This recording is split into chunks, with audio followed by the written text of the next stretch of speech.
TMC MP अभिषेक बैनर्जी और उनकी अहलिया ED के दायरे इख्तियार के मामले पर अर्जी दाखिल की है। ये अर्जी सुप्रीम कोर्ट में दाखिल की गई है। अभिषेक बैनर्जी को मरकजी तफ्तीशी एजेंसी ईडी ने पूछताछ के लिए बुलाया है। कोयला घोटाले से मुतालिक मामले पर आज ईडी के दिल्ली में दफ्तर में पूछताछ की जाएगी।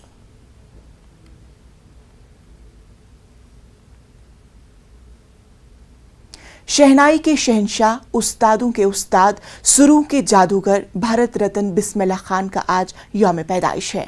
बिस्मिल्लाह खान ने 21 मार्च 1916 को बिहार के बक्सर के इलाके डमराहा में पैदा हुए। बक्सर में आज भी वो डमराहा शाही खानदान का वो मंदिर मौजूद है जहां बिस्मिल्लाह खान अपने वालिद के साथ घंटों रियाज किया करते थे।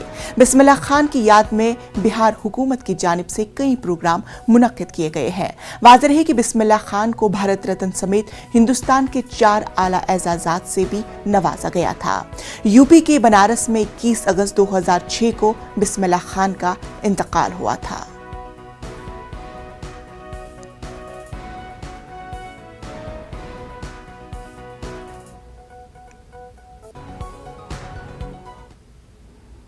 म्यांमार में रोहिंग्या मुसलमानों पर जुल्म व ज़्यादती का जो बाइडन इंतजामिया ने एतराफ़ कर लिया है। खबर रसा एजेंसी ने आला अमरीकी हुकाम के हवाले से ये जानकारी दी है। अमरीकी वज़ीर ख़ारजा एंटनी ब्लिंकन ने इसका बाकायदा तौर पर पीर के रोज़ ऐलान करेंगे। अमेरिका के मुताबिक रोहिंग्या मुसलमानों पर म्यांमार फौज की जानिब से ढाए गए मुजालिम नस्लकुशी और इंसानियत के खिलाफ जुर्म के ममासिल है। 2017 से तकरीबन 7 लाख रोहिंग्या मुसलमान म्यांमार छोड़कर हमसाया मुल्क बांग्लादेश में कैंपों में रहने पर मजबूर है।